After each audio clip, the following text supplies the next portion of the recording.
안녕하세요. 오늘 여러분께서 보내주신 자료, 바로 프레시 젤리 스포팩에 대해 좀 깊이 파헤쳐 보려고 합니다. 네, 반갑습니다. 이게 보니까 야외 활동용 하이드로겔 마스크팩인데 기능이나 뭐 탄생 배경, 또 시장에서의 어려움 같은 이야기들이 담겨 있더라고요. 맞아요. 꽤 흥미로운 내용들이 많습니다. 그래서 저희 목표는 이 제품이 왜 좀 특별한지, 그리고 어떤 혁신적인 아이디어가 있었고, 또 어려움은 뭐였는지, 이런 것들을 좀 같이 살펴보면서 여러분께 핵심 정보를 전달해 드리는 겁니다. 네, 좋습니다. 자, 그럼 바로 시작해 볼까요? 우선 이 제품, 정확히 어떤 용도로 만들어진 건가요? 자료에 보면요.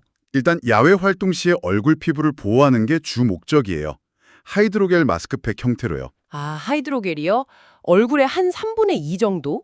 꽤 넓은 면적을 덮어서 자외선이랑 미세먼지 막아주고, 네, 그렇죠. 그리고 보습이 무려 360분, 그러니까 6시간 동안 지속되고 쿨링 효과까지 있다고 하네요. 6시간이요? 와, 대단하네요. 네, 맞습니다.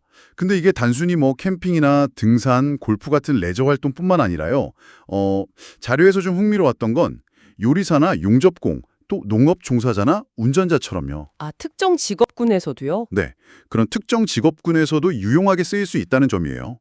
그러니까 야외 노출이 많은 분들한테는 정말 실질적인 도움이 될 수 있겠다 싶더라고요. 그렇겠네요. 피부 시술 후에 진정용으로 쓰거나 뭐 수면팩으로도 쓴다고 하니 활용도가 정말 다양하군요. 네, 그렇죠. 다용도성이 꽤 높은 제품인 것 같아요.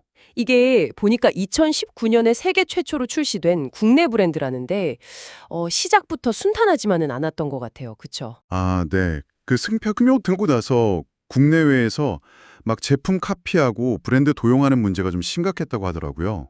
저런. 그래서 이걸 극복하려고 리뉴얼을 무려 4번이나 했다는 점이 참 인상 깊네요. 그렇죠. 끊임없이 뭔가 방어하고 또 기선해야 했던 거죠. 그 과정에서 보면 유사 제품들이랑 좀 차별화하려는 노력이 핵심이었을 것 같은데요. 네, 맞습니다. 자료에서도 그 부분을 강조하는데요. 스포팩은 특히 그 원단, 고급 나일론 원단을 계속 고집한대요. 나일론 원단이요? 어떤 장점이 있길래요? 이게 신축성이랑 복원력이 뛰어나고 또 촉감이 부드러워서 어, 장시간 착용해도 귀 부분이 좀 덜 아프다, 덜 피로하다는 거죠. 아, 착용감이 중요하니까요. 근데 반면에 일부 좀 유사품들은 저렴한 폴리에스터를 쓰는데 이건 신축성도 떨어지고 뭐랄까 잠재적인 유해물질 발생 가능성 때문에 얼굴 전체에 쓰는 건 좀 권장하지 않는다. 뭐 이런 내용도 있더라고요. 그렇군요. 보이지 않는 원단부터 신경을 썼다는 거네요. 네, 그런 차별화 노력이 보이는 거죠. 그 하이드로겔 제용 자체도 좀 특별하다고 하던데요. 아, 네. 그것도 공을 많이 들인 부분인데 수분 함량이 75에서 80%로 꽤 높거든요. 그런데도 흘러내리거나 묻어나지 않도록 개발했다는 거예요. 오, 신기하네요. 네. 그리고 18개월 동안 실험을 해서 360분 지속 보습이라는 그 슬로건을 만들었는데 근데 이것마저도 모방의 대상이 되었다니 좀 안타까운 현실이죠. 정말요. 원조 개발사 입장에선 속상했겠어요.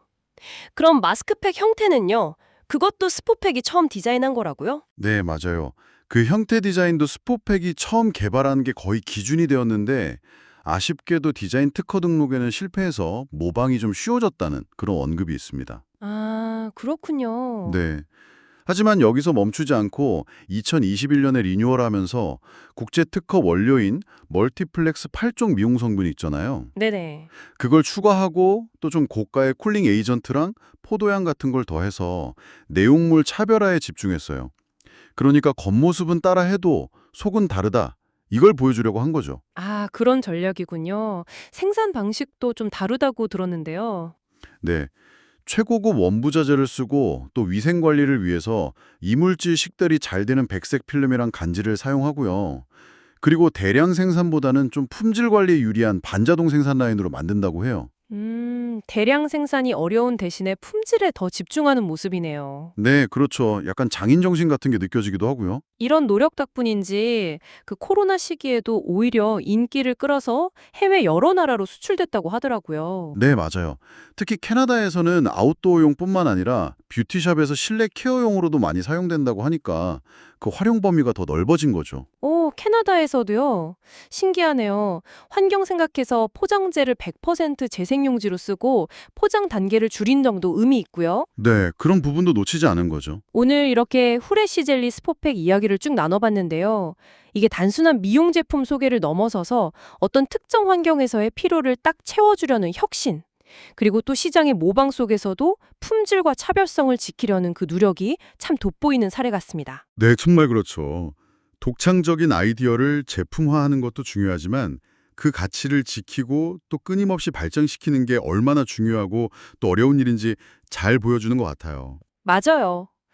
특히 겉으로 보기엔 비슷해 보여도 원단이나 성분, 생산 방식 같은 눈에 잘 안 보이는 차이가 실제 사용 경험이나 안전성에 큰 영향을 미칠 수 있다는 점을 다시 한번 생각해 보게 되네요. 네. 원조 제품은 계속해서 본질적인 혁신을 추구하는데 유사품들은 그냥 겉모습만 따라하는 경우가 많잖아요. 그렇죠? 그래서 여러분께서도 앞으로 무언가를 선택하실 때 그냥 표면적인 특징뿐만 아니라 그 이면에 담긴 어떤 개발 과정의 노력이라든지 아니면 사용된 재료의 진정한 가치 같은 것들을 한 번쯤 고려해 보시는 건 어떨까 싶습니다. 네, 좋은 말씀입니다. 보이지 않는 가치까지 생각해 보는 계기가 되었으면 좋겠네요. 오늘 흥미로운 이야기 잘 들었습니다.